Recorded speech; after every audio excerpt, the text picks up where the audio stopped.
సుభద్రాహరణము. అర్జునుడు బలరామకృష్ణుల సోదరుని వివాహమాడెను. ఆమె నాకు పితామహి అని వింటిని. అర్జునుడు ఆమెను ఇట్లు వివాహమాడెనో ఎరిగింప ప్రార్థింతును అని పరీక్షిత్తు ప్రార్థింపగా సుఖయోగి ఇట్లు వివరించుచున్నాడు. అర్జునుడు పూర్వము ఒకప్పుడు తీర్థయాత్రకు బయలుదేరి ప్రభాస తీర్థమునకు వెళ్ళెను. అచ్చట మేనమామ కూతురు సుభద్రను బలరాముడు దుర్యోధనునకు ఇయ్యవలనని తలంచుచున్నాడనియు వసుదేవుడు దానికి అంగీకరింపలేదనియు వారి మాటలను లెక్క చేయక బలరాముడు దుర్యోధనునికే వసంగదల్చిన అనియు వినినాడు. అప్పుడు సుభద్రను ఎట్లైనను పొందవలను అనడి కోరికతో అర్జునుడు త్రిదండి సన్యాసి వేషమును ధరించి చాతుర్మాస్యమును పాలించుటకు ద్వారకలో 4 మాసంలో ఉండెను. పౌరులందరూ యతీశ్వరుడని అతన్ని ఆరాధించిరి.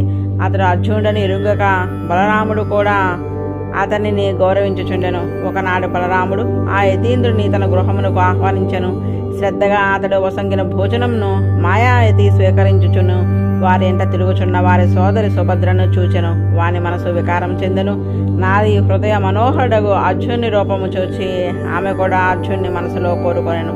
నవ్వుచో సిగ్గుపడుచు క్రియకంటి చూపులు చూచుచు అతని యందు మనసును చూపును నిలిపినదై ఆమె సంచరించుచుండెను. యతివేషంలో ఉన్న అర్జునుకు మనసున ఒక క్షణము ఆమె స్మరణం లేక సాగుటలేదు. ఒకనాడు ఉత్సవంలో ఆమె ప్రాకారం నుండి వెలుపలికి వచ్చెను. కృష్ణుని అనుమతితో దేవకి వసుదేవుదులు అనుమతితో అర్జునుడు ఆమెను హరించుకుని పోయెను. రథమును కూర్చొని ఎదిరించుచున్న భటులను తన శరపరంపరతో పరిగెత్తులించు యాదవులందరూ కేకలు వేయుచుండగా మృగరాజు తనకు ఆహారంగా మృగమును తీసుకుని పోయెను. బలరామునకు ఆగ్రహం వచ్చెను. పూర్ణం నాటి చంద్రుడిని చూచిన సముద్రం వలె ఎగిసిపడెను. కృష్ణుడు అన్న పాదమును పట్టుకుని బ్రతిమాలెను. ఎట్లో మిత్రులందరూ కలిసి అన్నయించి బలరాముని కోపమును ఉపశమింపచేసిరి. బలరాముడు కోపము తగ్గి సోదరికి వసంగవలసిన కానుకలను అలంకారములను రథములను గుర్రములను దాసీలను పంపెను. అప్పుడు యాదవులు పాండవులు ప్రీతి సంపన్నులై ఆనందించిరి. శ్రీకృష్ణుని భక్తవాత్సల్యమును ప్రదర్శించి వేరొక చేష్టితమును సుఖయోగి ఇట్లు వివరించెను. మిథిలా నగరంన శృతదేవుడను ఒక మహానుభావుడు శ్రీకృష్ణుని యందు అనన్య ప్రయోజనమగు భక్తి కలవాడు అయ్యను. భక్తి తప్ప ఆ భక్తిచే సాధింపదగిన వేరొక కోరిక లేనివాడు, కామము లేని మనసు కలవాడు. అతడు మిథిలాపురమునందు గృహస్థుడే ఏది తనకు లభించినా దాన్నే స్వీకరించుచు తానాచరించవలసిన క్రియలను భగవత్ కైంకర్యములుగా చేయుచు కాలం గడుపుచుండెను. దేహ ఆత్రకు ఉపయుక్తమైన ఆహారము తప్ప అన్యము ఆర్జింపక అనుభవింపక జీవించుచుండెను. అప్పుడు ఆ రాజ్యమును పరిపాలించు రాజు బహుళాశ్వడు, మిథిలాపతియగు జనకవంశీయుడు బహుళాశ్వడు. అతడు కూడా దేహాత్మాభిమానం లేనివాడు. ఇద్దరును కృష్ణుని యందు నిరతసేమగు భక్తి గలవారు. శృతదేవ బహుళాశ్వుల భక్తికి మెచ్చి ఒకనాడు కృష్ణ భగవానుడు వ్యాస భార్గవ సుఖాదిములతో కూడి రథముపై విదేహాదేశమునకు ఏగెను. శ్రీకృష్ణ భగవానుడు వచ్చుచున్నాడని తెలియగానే పౌరులు జానపదులు రాజులు ఆర్ఘ్యాది ద్రవ్యములు చేతులతో దాల్చి వారిని సేవింప ఎదురుగా వచ్చిరి. త్రోవలో ఆనర్తాది దేశంలోనున్న నరనారీ లోకమంతయో శ్యామసుందరము మందహాసపూర్ణము పుండరీకాక్షము ఆగో ముఖమండలంను తమ చూపులతో పానం చేయుచుంటిరి. త్రిలోక గురువకు భగవానుడు తన దర్శన మాత్రము చే వారి అజ్ఞానము తొలగునట్లు వారిని అనుగ్రహించెను. వారికి శ్రేయము కలుగునట్లు కడగంటితో చూచెను. దేవతలు మనుషులు కూడా తన కీర్తులను గానం చేయుచుండగా వినుచు విదేహ దేశమునకు ఏగెను.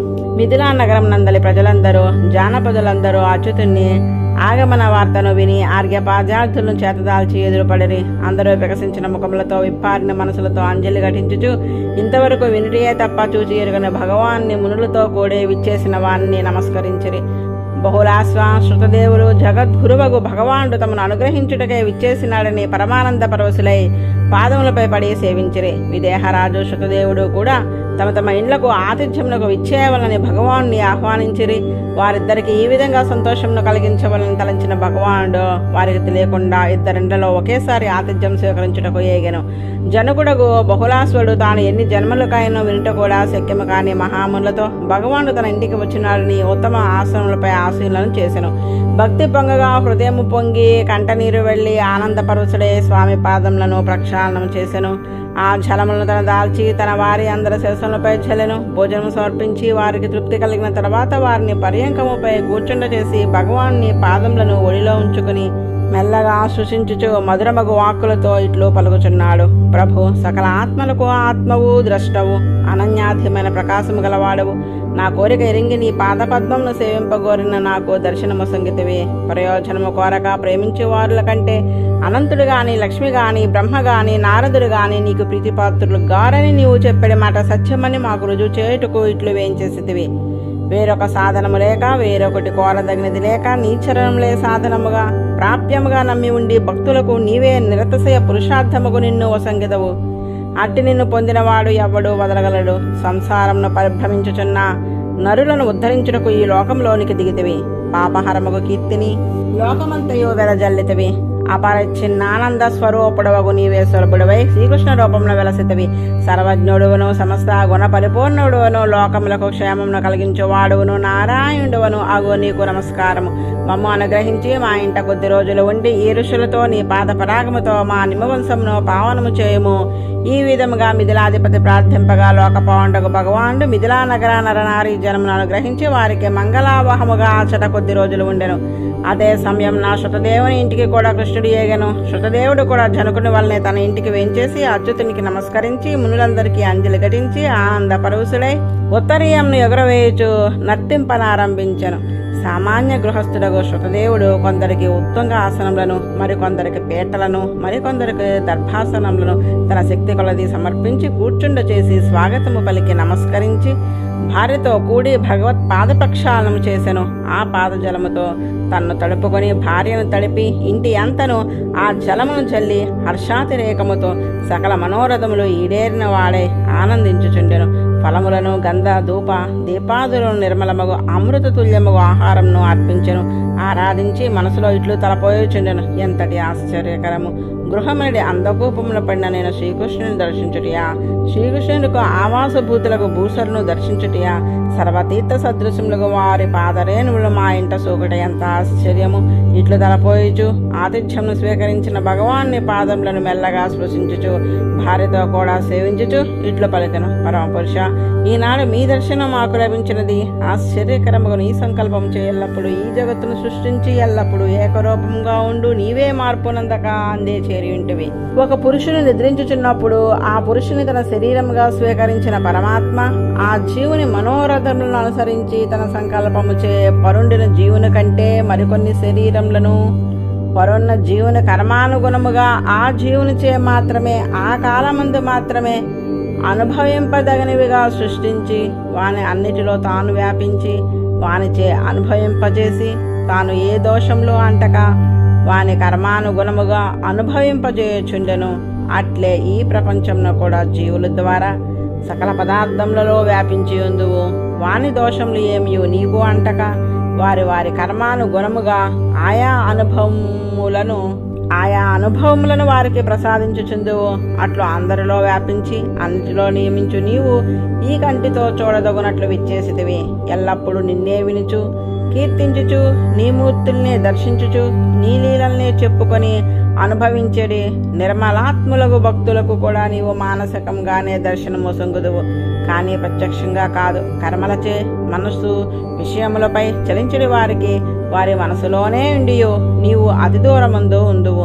నీ మాయావర్ణముచే దేహాత్మాభిమానముతో స్వతంత్రాభిమానము గల జీవుల మనసులకు నీవు గోచరింపవు. అటు నీవు ఈనాడు నన్ను అనుగ్రహించి దర్శనమంగితివి. దేవా, నీ వృత్తులను శాసించి నీ సేవ చేయించుకొనుము. నీవు కంటికి కనపడినంత మాత్రం నా క్లేశంలో అంతమగును.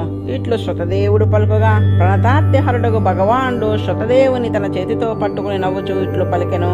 ఓ శృతదేవా, ఈ మునులు అందరూ నిన్ను అనుగ్రహించటకే వచ్చినారు. నా శరీరం వంటి వారే, నా భక్తుల వారు తమ పాదరేణువులతో సంచరించి లోకములను పావనము చేయుదురు.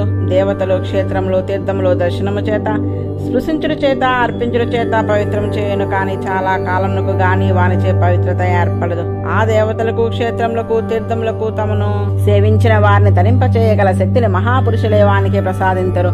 వేదాధ్యయన సంపన్నుడు బ్రాహ్మణుడు జన్మచేతనే గొప్పవాడు. ఆ బ్రాహ్మణుల్లో తపస్సులో ఉన్నవాడు శ్రీ శ్రేష్ఠుడు, వారిలో బ్రహ్మజ్ఞానం గలవాడు గొప్పవాడు, బ్రహ్మజ్ఞానం కలవారిలో నిత్య సంతోషం గలవాడు శ్రేష్ఠుడు. ఇంకా నన్ను ప్రేమించి నాచే ప్రేమింపబడి నా అనుగ్రహం చే సంతతము నన్ను దర్శించిన వాడు గొప్పవాడని చెప్పనక్కరలేదు. నాకు 2 రూపములు, 4 భుజములతో ఉన్న ఈ రూపము ఒకటి, వేదాధ్యయన సంపన్నుడు బ్రాహ్మణుడు 2, ఈ నా రూపము చతుర్భుజము. బ్రాహ్మణుడు అని నా రూపము ద్విభుజము. కానీ ద్విభుజముకు బ్రాహ్మణ రూపము కంటే ఈ దేహమునందు నాకు ప్రేమ తక్కువ. బ్రాహ్మణులే నాకు అత్యంత ప్రియతములు. సర్వదేవతా స్వరూపుడు నేను, నన్ను తెలియజేవు సర్వవేద స్వరూపుడు బ్రాహ్మణుడే. కొంతమంది ప్రజ్ఞాహీనులు దురహంకారముతో అసూయ గలవారలై దేవతారాధనము కంటే బ్రహ్మణారాధన తక్కువైతని భావింతురు. ఒక మూర్తిని ఆరాధించుట గొప్పదే, అందు సన్నిధానము చేసి నేను ఉందును. కానీ దానిని ఆరాధించుటే ప్రధానమని భావించి నేనే ఆత్మగా కలిగి నాకే ఆత్మలు అనదగిన వేదాధ్యయన సంపన్నులు జ్ఞానులకు విప్రులను అవమానించిన వారు నన్నే అవమానించినట్లు ఆగును. జ్ఞానము గల వారు చరచరాత్మకంగా విశ్వమంతటను, ఈ విశ్వములకు మూల పదార్థములకు పృథివ్యాధి పదార్థముల యందును నేను ఆత్మగా ఉండి వారిని నా శరీరముగా ధరించి నియమించుచున్నానని ఎరింగిన వారు సర్వమునందు నన్నే చూతురు. కావున ఓ శృతదేవ, నీవు నాకు సేవ చేయుట కాదు, నేను ఆత్మగా గల ఈ ఋషులను శ్రద్ధగా ఆరాధింపుము. వీరిని ఆరాధించిన నాడు నేను ఆరాధింపబడుదును. వారిని సేవింపక నాకు ఎన్ని సేవలు చేసినను నాకు సంతృప్తి కలగదు. ఈ విధముగా శ్రీకృష్ణుడు చెప్పగా విని శృతదేవుడు ఆ బ్రాహ్మణులను, కృష్ణ పరమాత్మను కూడా పరమాత్మ బుద్ధితో ఆరాధించి ఉత్తమగతిని పొందెను. భక్త వచ్చునుడగు భగవానుడు మిథులకేగి బహుళాశ్వ శృతదేవులతో కొంతకాలము కలిసి ఉండి వారికి సన్మార్గమును ఉపదేశించి మరలా ద్వారకకు వెళ్ళెను. శృతి గీతలు. వెనుక భగవానుడు అనేక పర్యాయములు వేదములే తనను ఎరింగింపజాలినమనియు వేదముల చేతనే ఎరుంగబడుదును అనియు నొక్కి చెప్పెను. మునులు కూడా చెప్పిరి, భగవద్గీతలో భగవానుడు వేదములన్నిటి చేతను ఎరుంగబడేవాడు నేనే అని చెప్పెను. వేదంలో అన్నీ భగవాన్నే పొందదగిన వానిగా నిర్దేశించుచున్నవి అని కఠోపనిషత్తు చెప్పినది. ఈ మాటలు విని పరీక్షిత్తునకు ఒక సందేహం కలిగినది. భగవానుడు చేతనాచేతనముల కంటే భిన్నుడు కదా. చేతనాచేతనముల విశేషముల వలె భగవానుతో విడదీయుటకు వీలు కానినప్పుడు అవి భగవానుడు కాడు. గుణములు జాతి ఒక వస్తువునందు ఉన్ననాడు ఇటు గుణములు గలది ఇటు జాతి కలది అని ఒక వస్తువును శబ్దము తెలియజేయను. ఏ విశేషణములు లేని భగవానుడు గుణముల ద్వారా బోధింపగల శబ్దములచే ఎట్లు ఎరుంగజేయబడును? బ్రహ్మము నిర్గుణము అనగా ఏ గుణములు లేనిది, గుణము అనగా జాతి, గుణము క్రియ అన్నవి. గుణముల ద్వారానే బోధింపగలవి శబ్దములు. అటే శబ్దరాశి అగు వేదము గుణములు లేనివాడు, జాతి లేనివాడు, క్రియ లేనివాడు అగు పరమాత్మను ఎట్లు ప్రతిపాదించును? పరమాత్మ చేతనుల కంటే అచేతనుల కంటే భిన్నుడు కదా. వాణ్ణి తెలియజేయ శబ్దములు పరమాత్మను తెలియజేయవు కదా. అటిచో వేదములు భగవాన్ని ఎట్లు తెలియజేయను? సృష్టిక్రియను ఉపనిషత్తు పలుసార్లు చెప్పెను. సృష్టిక్రియను వివరించుచు ఈ నామరూపములు ఎట్లు వచ్చెనో శృతి చెప్పెను. శృతి అనగా వేదము. నామరూపంలో అచేతనమగు ప్రకృతికే కాని జీవులకు లేవు. జీవులు కర్మానుగుణముగా సృష్టి కాలము రాగానే బ్రహ్మము తనతో విడదీసి వేరుగా చూపుటకు ఎరుంగుటకు శక్యము కాకుండా తమో రూపమై తనలో లీనమై ఉన్న ప్రకృతిని తన సంకల్పంచే తేజస్సుగా, జలముగా, పృథివిగా, వాయువుగా, ఆకాశముగా పరిణమింపజేయను. వాటిలో వారి వారి కర్మానుగుణముగా జీవులను ప్రవేశింపజేయను. సమిష్టి ప్రకృతిలో సమిష్టి జీవులను చేర్చి అండమును ఏర్పరచును. ఈ అండము నుండి నామరూపములు గల ఒక పురుషుడు వెల్వడెను. నామరూపంలో కలుగుటలో ప్రకృతిలో జీవులను చేర్చినప్పుడు ఆ జీవుల్లో తాను ఆత్మ అయ్యి జీవులను తన శరీరముగా ఉంచుకొని ప్రవేశించి ప్రకృతికి నామరూపములను ఆ బ్రహ్మయే కల్పించును. ప్రకృతికి నామరూపమును కల్పించుటే సృష్టి. ఇందు అచేతనము శరీరము, చేతనుడు జీవుడు, వీరిద్దరూ కూడి ఉండి బ్రహ్మము ఉన్ననే ఉండువారు. ఎరుంగబడి వారును అగుదురు. అందుచే సృష్టికి ముందును తరువాతను బ్రహ్మను వీడి చేతనాచేతనములు ఉండవు. సృష్టికి ముందు ఈ చేతనాచేతనంలో సూక్ష్మములై ఉండును. సృష్టి సమయమున ప్రకృతిలో జీవులు ప్రవేశించినప్పుడు బ్రహ్మము జీవుని ద్వారా అందుండును. ఇప్పుడు జగత్తు ఏర్పడును. ఇప్పుడు నామరూపములు గల అనేకములు కనబడును. అవి భిన్న భిన్నములుగా తోచును. కానీ అవి అన్నీ సూక్ష్మమైన చేతనాచేతనములతో కూడి ఉన్న బ్రహ్మమే. కానీ ఇప్పుడు స్థూలమైనది ప్రకృతి. దానికి నామరూపములు కలిగినవి. అందు కనపడకుండా జీవుల్లో చేరి పరమాత్మ ఉన్నాడు. ఇప్పుడు నామరూపములతో వేరువేరుగా కనపడి ఏ పదార్థము చూచినను పైన కనపడినది ప్రకృతి, దానిలో విడదీయటకు వీలు కాకుండా ఉన్న జీవుడు వానిలో అంతర్యామి అయ్యి పరమాత్మ ఉండును. జీవ ప్రకృతుల వికారములు అయిన శరీరములకు దేవుడు, మనుష్యుడు, పశువు, పర్వతము అని పేర్లు, ఆకారములు ఉండును. ఆ పేరు పెట్టి పిలిచినప్పుడు ఆలోనున్న ఆత్మయే ఆ పేరుచే పిలువబడును. దేవుడు అనిన దేవుడు అనేది ఆకారంలో ఉన్న జీవుడు అని అర్థము. ఇంకను లోతుగా పరిశీలించిన ఆ జీవునిలో పరమాత్మ వేడక ఉన్నాడు కనుక పరమాత్మయే అర్థము. వేదాంత జ్ఞానం గలవారు దేవుడు అన్నమాటచే దేవుడు అన్న పేరు గల ఆకారంలో ఉన్న శరీరంలో ఉన్న జీవునితో కూడి ఉన్న పరమాత్మయే దేవుడు అని ఎరుగుదురు. అందుచే దేవుడని పదం ఎవరిని తెలుపుతుంది? శరీరమున, ఆత్మన, పరమాత్మన? అజ్ఞులు శరీరమునే దేవుడు అని పిలుతురు. పరిమిత జ్ఞానం గలవారు జీవుడందురు. ప్రాజ్ఞులు ఆ జీవునిలోనున్న పరమాత్మని దేవుడు అనే పదము తెలియజేయునని గుర్తింతరు. వారికి అన్ని పదములు భగవంతునే ఎరింగించినవి అగును. అన్ని పదార్థములు భగవదాత్మకముగానే కనపడును. ఈ రహస్యమును తెలియని వారు గోవు అన్న పదము పై ఆకారమును తెలియజేయును గాని లోనున్న దాన్ని ఎరుంగపరచదు అని అనుకుందరు. కానీ ఆ ఆకారము ఎవడు లోన లేనిచ్చే నిలవదో వాని వరకు గోవు అనే పదము పోవును. గోవు అనే పేరు గల ఒక ఆకారంలో ఉన్న జీవునితో కూడి ఉన్న పరమాత్మయే గోవు అనే పదమునకు అర్థము అని తెలియను.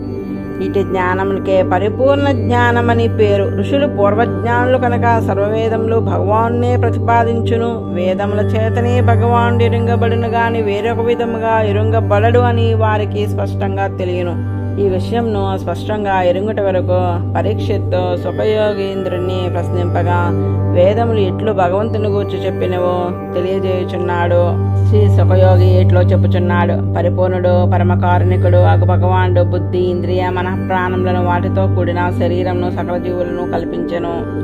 ఈ సృష్టి జీవులకు అనుగ్రహించటే దేహము లేక ప్రళయంలో తనతో కలిసి ఉన్న ప్రకృతిని తన నుండి వేరు చేసి శరీరములుగా సృష్టించుట, ఆ జీవులను ధరింపజేయుటకే. వారు ధర్మార్థ కామ మోక్షములను పురుషార్థములను సాధించుట కొరకే ఈ సృష్టి కల్పనము. ఆత్మలలో ఆకార భేదం లేదు. దేహాది శరీర భేదం చే వేరు అనుకునుచుందుము. ఆ దేహమును తొలగించు ఆత్మలు ధ్యానాకాయకారంలే.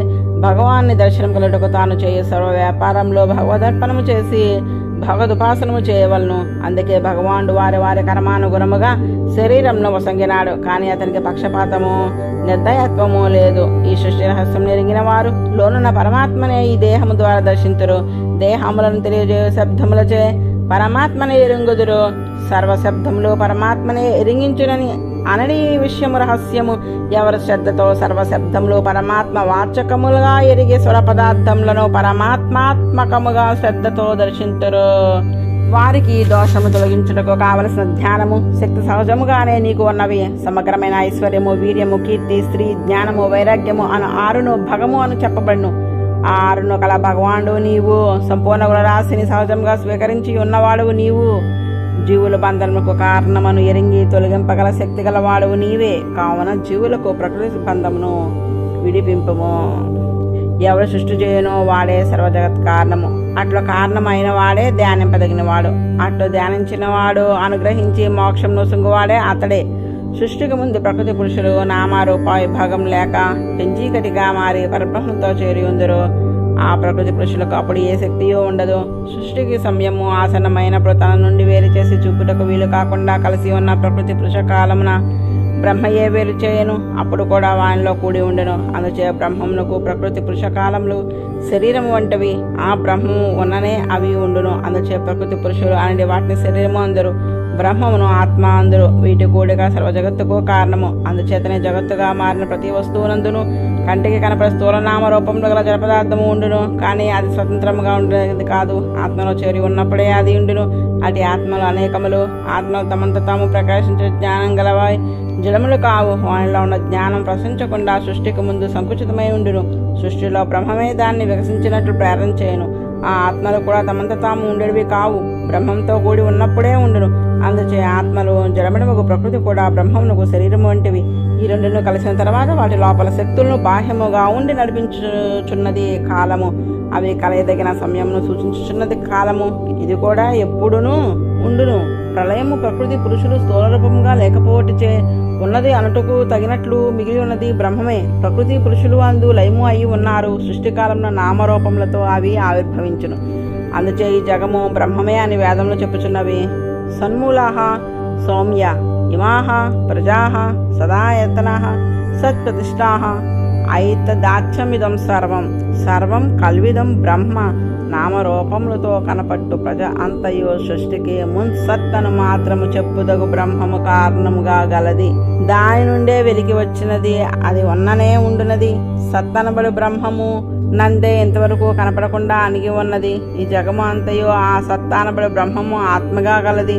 ఆత్మ అనగా వ్యాపించి నిలిపి ప్రవర్తింపజేయునది బ్రహ్మమే. అందుచే నామరూపంలో కలిగినాడు.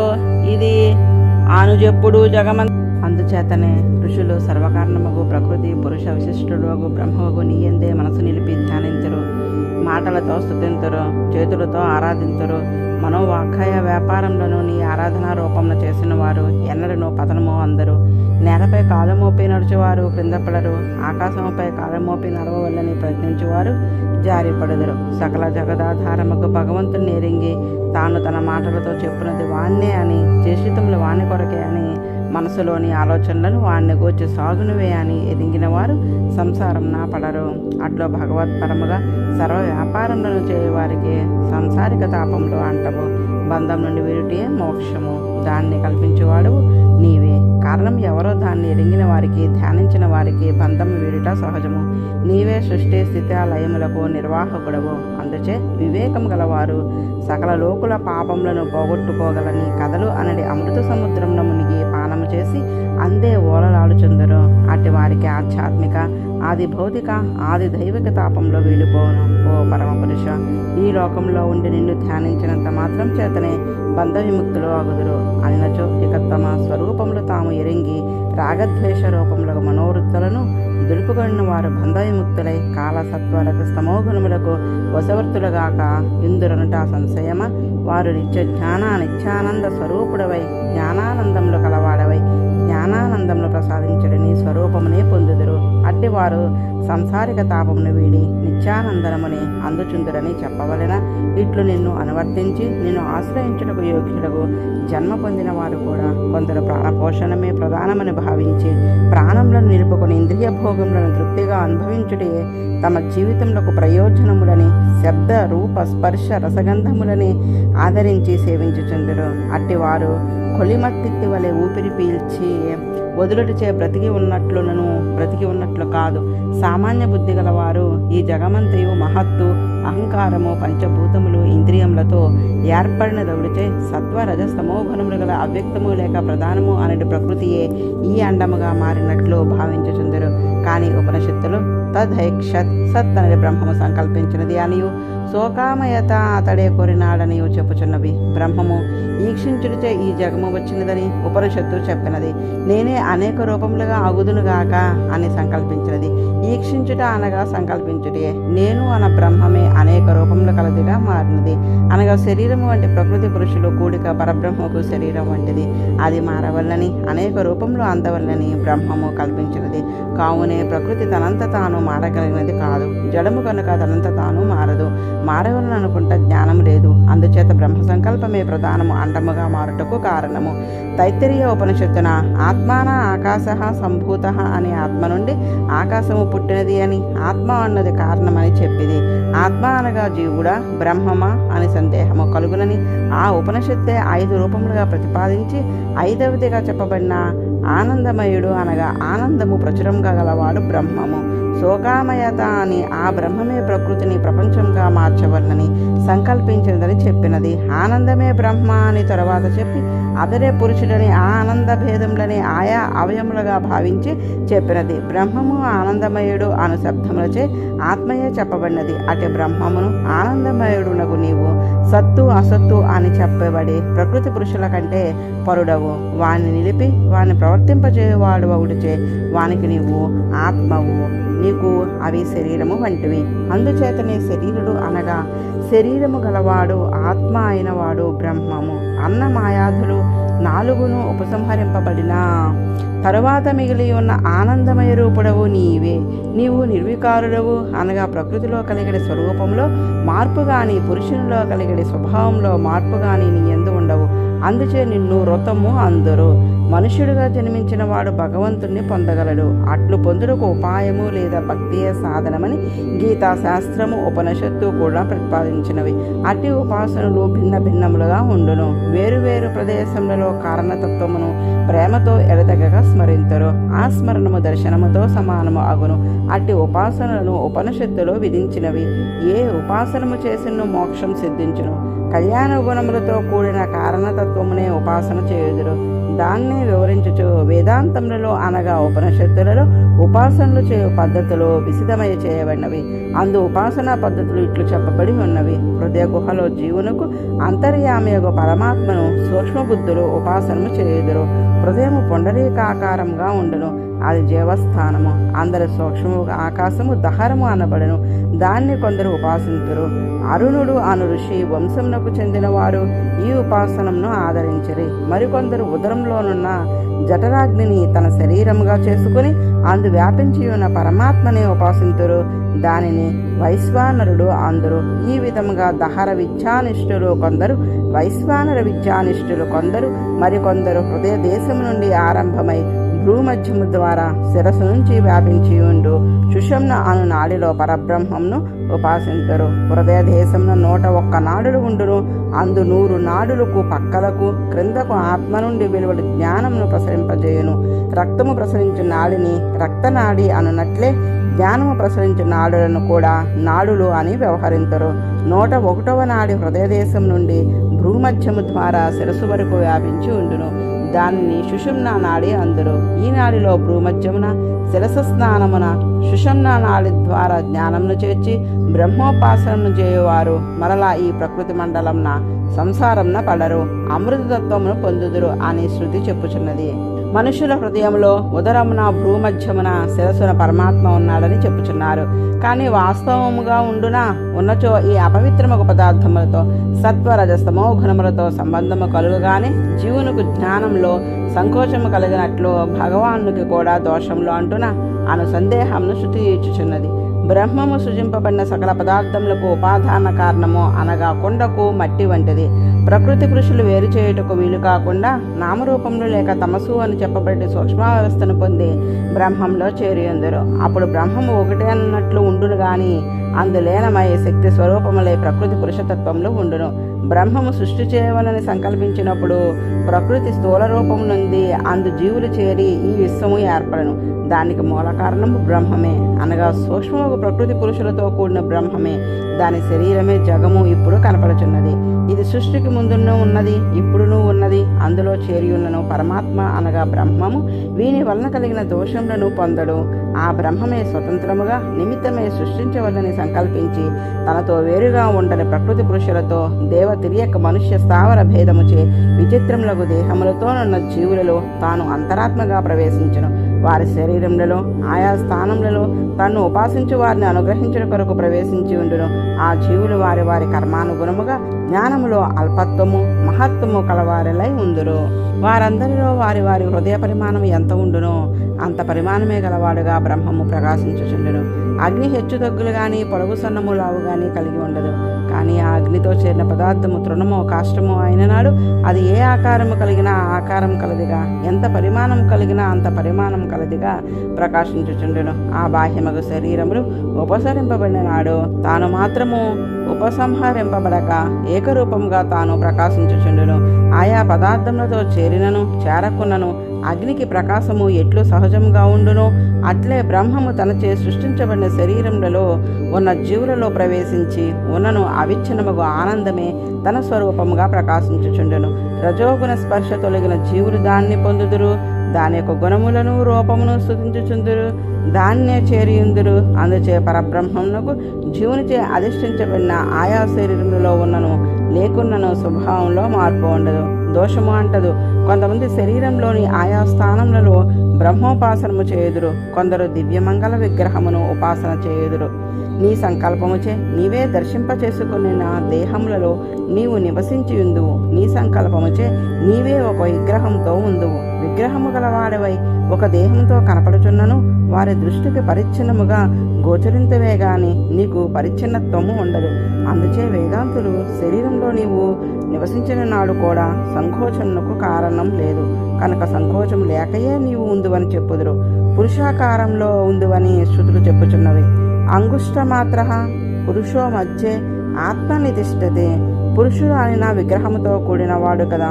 శరీరంతో కూడియే బ్రహ్మము ఆత్మయందు ఉన్నాడని శృతి చెప్పుచున్నది. అంగుష్టమాత్ర పురుష అంతరాత్మ సదా జనానాం హృదయే సన్నివిష్ట. ఎల్లప్పుడూ శరీరధారులకు జీవుల హృదయమున ఉండు ఆత్మలో అంగుష్టమాత్రులకు దేహంతో కూడిన పురుషుడుగా బ్రహ్మము సన్నిధానము చేసి ఉన్నాడని శృతి చెప్పుచున్నది. అట్లు తమ శరీరంలో అఖిలశక్తులు గల బ్రహ్మమే తన సంకల్పము చే లోన వెలుపల వ్యాపించి ఉండగల వాడి శరీరములలో సన్నిధానము చేసి ఉన్నాడు. వారిని ఆరాధించుటకే మనుష్య జన్మ లభించినది అని వేదనచే నిశ్చయించి ఈ భూమి యందు వివేకము గల కొందరు ప్రాణాయామముతో ప్రాణములను ఇంద్రియములను వశపరుచుకుని నిన్ను సేవించిన నీవే మోక్షమును వసంగగలవని విశ్వాసంతో శరీరాంతర్భాగమున నివసించి ఉండు నీ రూపమునే ఉపాసించుచుందరు. వేదముల నీవు ప్రతిపాదించుచున్నది ఆ బ్రహ్మమునే. ఆ బ్రహ్మమే తన్ను పొందవలనడి కోరికతో భజించు వాళ్లకు తానే ప్రీతితో కూడిన జ్ఞానమును ప్రసాదించును అని ఉపాసించరు. నిన్ను ఉపాసించుడిచే మరలా సంసార బంధము ఉండదని దృఢ విశ్వాసము గల వారలై తమలో నిలిచి ఉన్న నీ విగ్రహమును ఉపాసించరు. ఈ విధముగా ఉపాసనలలో నీ స్వరూపమును రూపమును తమ శరీరంలోని ఆయా ప్రదేశంలో ఉపాసించు వారు కొందరు అట్టి ఉపాసనము చేయరు. నీ గుణామృత పానమే చేయుచుందరు. ఎంత శ్రమించినను తమ ప్రయత్నము చే తాముగా నీ యథార్థ స్వరూపమును ఎవ్వరును ఎరుంగజాలరు. అందుకై కృపతో నీవే నీ స్వరూపమును వారికి ప్రకాశింపచేయవలని రామకృష్ణాది రూపములను స్వీకరించి శరీరము కలవాడై ఈ లోకంలో నిలిచినావు. అట్టి దివ్య రూపములతో నీవు చేసిన లీలలనే ఒక మహామృత సముద్రముగా భావించి కొందరు అందు అవగాహనము ఉనర్చుచుందురు. నీ లీలామృత సముద్రమున స్నానము చేసి పానమే చేసి ఆధ్యాత్మిక ఆది భౌతిక ఆది దైవిక తాపములను వీడిన వారగుదురు. వారు నీ పాద సరోజ సంబంధము గల హంసలు. అట్టివారు పరమ హంసకులమున చేరి గేహమునందు అనురాగమును వీడి భోగాసక్తి లేని వారిలై ఉందురు. భోగములనే కాదు భగవద్గుణామృత పానము చేయుచు కాలము గడుపుట కంటే ఇతరమైన మోక్ష సుఖమును కూడా వారు కాంక్షించరు. ఈ శరీరము జీవునకు ఒక గూడు వంటిది. ఇందులో జీవుడు ఉండుట నిన్ను అనుసరించి ఆరాధించుటకే. నిన్ను ఆరాధించుచు నీవే తన సుహృత్తువని తనకు ప్రియుడువని నీవే తనకు ఆత్మవని నీయందు ప్రియహితాత్మభావనతో కొందరు మెలుగుచుందరు. అట్లు మెలిగడి వారికి శరీరము ప్రియమై హితమై ఆత్మయే అలరాను. అట్లుగా కొందరు భగవదభిముఖముగా ప్రవర్తించక విషయములను సేవించుచు జీవింతురు. అట్టివారు ఆత్మహత్య చేసుకునడి వారు. వారికి ఆత్మలు విషయాలాలసతచే తిరియక్ శరీరములలో ప్రవేశించును లేనట్లే అగును. అందుచే వారి మనుష్య శరీరమును పొందియు పొందవలసిన నిన్ను పొందక పొందరాని దశను పొందుదురు. నీవు నిరతిశయముగా ఆనందము గలవాడవు, ఆత్మను మేలుకోరిడి వాడవు. అంతేకాదు ఈ మనుష్యులు నీ ఎడల కొద్దిపాటి అభిముఖ్యమును చూపక వారికి నీవు అభిముఖ్యమును చేరియుందువు. కానీ అట్టిని నీరుంగక కొందరు ప్రతి జన్మలో చేసిన కర్మలను కొంతవరకు పైలోకంలో అనుభవించి మిగిలిన కర్మతో దానికి తగిన దేహమును పొంది భయంకరమగు సంసారంలో పరిభ్రమించుచుందురు. నేడు లభించిన మనుష్య శరీరము కంటే నీచమగు దేహమును పొందిన వారగుదురు. చాలా దయనీయమైన స్థితిని పొందుదురు. శృతులలో కొన్ని పై విధంగా స్తోత్రం చేసినవి, మరికొన్ని శృతులు ఇట్లు స్తోత్రం చేయుచున్నవి. కొందరు యోగాభ్యాస పరులై ప్రాణములను నియమించి మనసును ఇంద్రియమును విషయముల వైపుకు పోనీయకుండా నియమించి దృఢముగా ఉపాసనము సాధింతురు. ఆట్యమునులు హృదయమున ఏ నీ స్వరూపము భక్తితో ఎడతెగక స్మరించి దర్శింతురు. నిన్ను ద్వేషించి నీపై పగపూడిన వారు కూడా నీ స్వరూపమును అట్లే స్మరింతురు. పగచే స్మరించినను భక్తి చే స్మరించినను ముళ్ళ వల్లనే వారును నిన్ను పొందిరి. స్త్రీలు అగు గోపికలు నీ సౌందర్యమును చూచి మోహపడిన కామినులు కూడా నీ రూపంనే తలంచి ఎడతెగక స్మరించి నిన్నే పొందిరి. వేదములే ఆదరించిన దేవతలు కూడా నీ పాదపద్మ సేవనమే అమృత సేవనము వలె భోగ్యమని భావించుచుందురు. వేదములు కూడా నీ పాదపద్మములు ప్రకాశమును వెదజల్లినవే. ముళ్ళ వలె మేము కూడా నిన్నే ప్రతిపాదించు వారుల మౌటిచే నిన్నే పొందుదమని శృతులు పలుకుచున్నవి. వేదములు ప్రకాశింపజేయనిచో నీ స్వరూప స్వభావములు ప్రకాశింపజేయ వారులు ఎవరు? తర్వాత కాలమున పుట్టి తర్వాత కాలమున లయమునందుడు పురుషుడు సృష్టికి ముందు ఉన్న సూక్ష్మ చేతనాచేతనములతో కూడి ఉండి సర్వ జగత్తుకు కారణమై నిలచి ఉండడి నిన్ను ఎరుంగజాలడు. వేదము తప్ప వేరొకరు ఎవరు నిన్ను ఎరుంగగలరు? సకల సృష్టి కారణమని చెప్పబడుచున్న బ్రహ్మ నీ నుండి పుట్టినవాడు.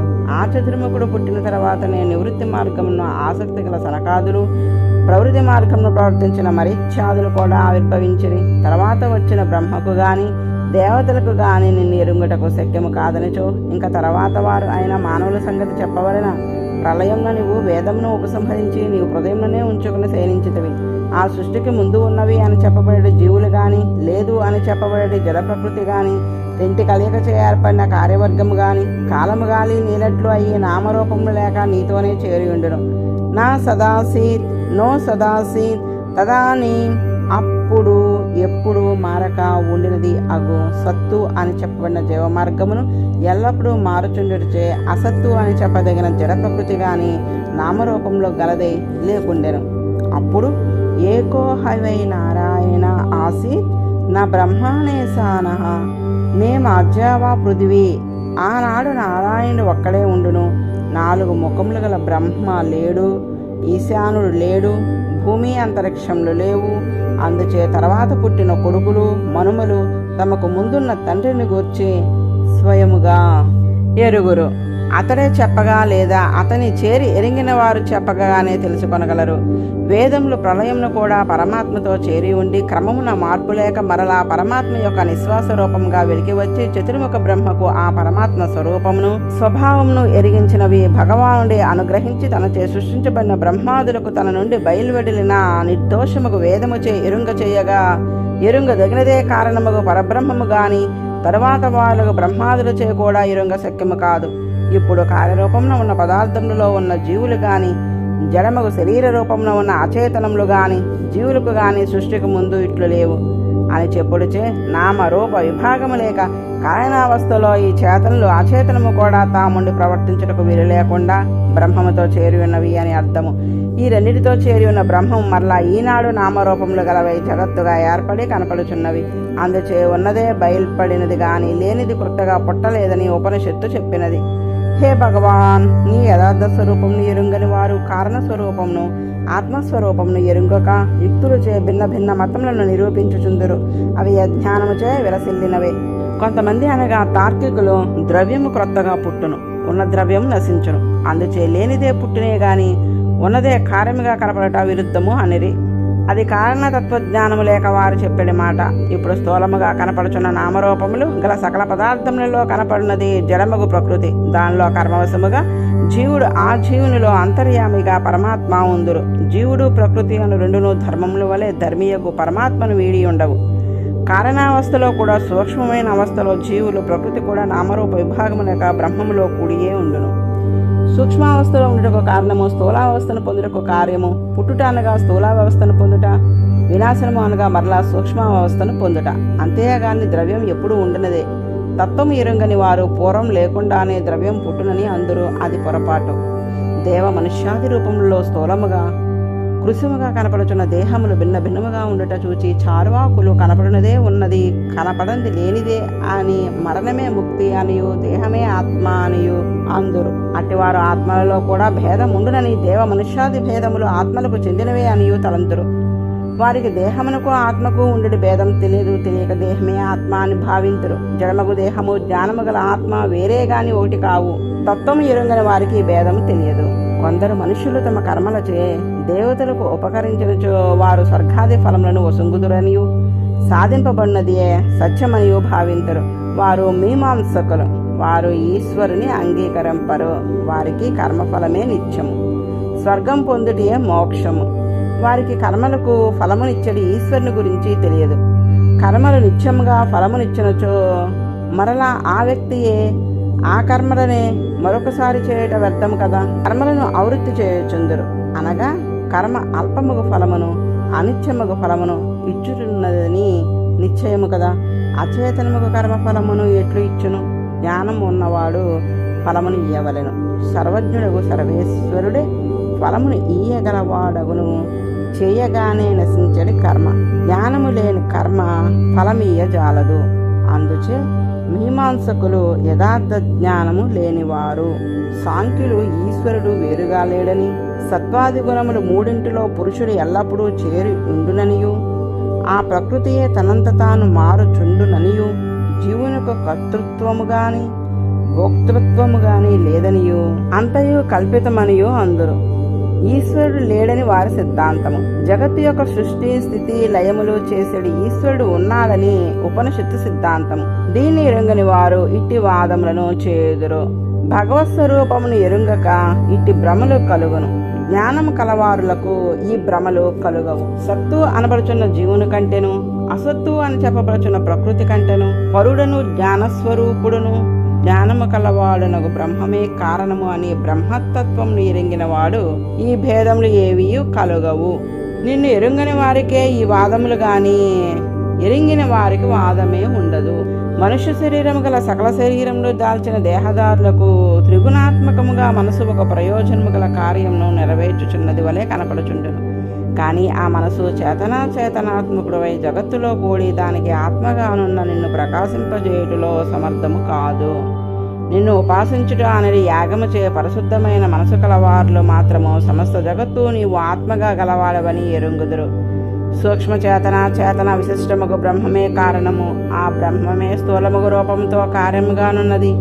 అందుచే ఈ జగత్తు సత్తని పేర్కొనబడే కారణము కంటే భిన్నము కాదు, ఒకటే అని వారు ధ్యానించరు. వారికి జగత్తు భగవాన్ని దివ్య శరీరముగా ఉపాదేయమేయగును. ముద్ద బంగారము నగలుగా మారిన తర్వాత బంగారమే అని ఎరింగిన వారు ఆ నగలు విడువదగినవని ఎవరును పరిహరింపరు కదా.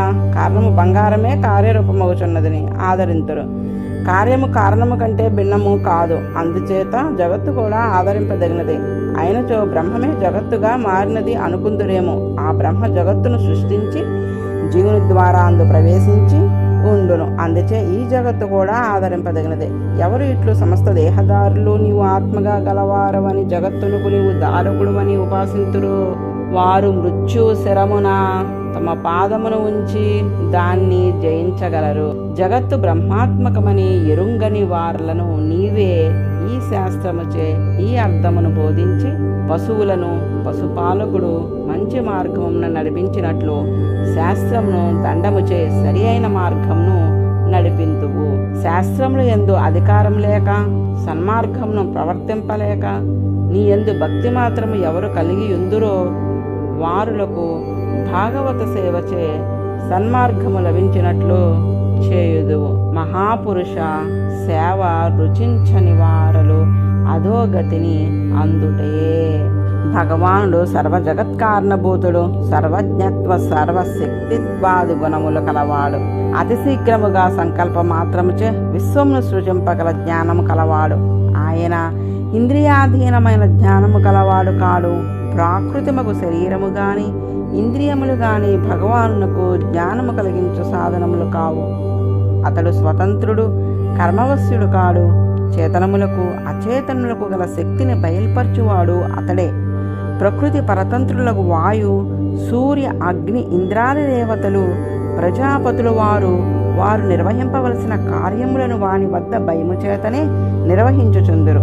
భరతాది వర్షములను అనుభవించు రాజులు సార్వభౌమునకు తాము చేయవలసిన సేవలు ఎట్లు చేయుచుందురో అట్లే దేవతలందరూ భగవానుకు సేవలు చేయుచుందురు. ఈ జగత్తు అంతయు ప్రాణశబ్దం చే చెప్పబడు పరమాత్మ యందు ఆధారపడి ఉండును. అతని నుండియే వెలువడును. వజ్రాయుధమును ఎత్తి చంపుదురు అనినప్పుడు ఎంత భయపడుచుందురో భగవాను వద్ద అంత భయపడుదురు. స్థావర జంగములకు సకల ప్రాణులు ప్రకృతి వికారముకు శరీరము ఆధ్యాత్మికాది భౌతిక సుఖ దుఃఖానుభవములకే ఏర్పడినదై ఉండును. ఆ దేహమే కొందరు ప్రకృతి బంధమును వీటకు ఉపయోగపట్టుకు నీ కటాక్షం వల్లనే బంధ విమోచనమునకు ఉపాయము లభించుట కూడా నీ కటాక్షమే. కొందరుకు సంసార బంధనము కలిగించుట, కొందరుకు లేకుండా చేయుట భగవానుని వైషమ్యం కాదు. భగవానుడు పరమకారుణికుడు. కొందరు అతని కరుణకు పాత్రులగుదురు, కొందరు అతని కరుణకు పాత్రులు కాకుండా పోదురు. సకల జగత్తు అతని శరీరమే అగుడిచే ఏ ఒక్కటి కూడా అతనిచే రక్షింపదగనది ఉండదు. కానీ జ్ఞానం కలవాడు అవుటచే వారి నుండి కోరిక బయలువడుట సహజము. కోరికను బట్టి భగవానుడు కర్ణించును.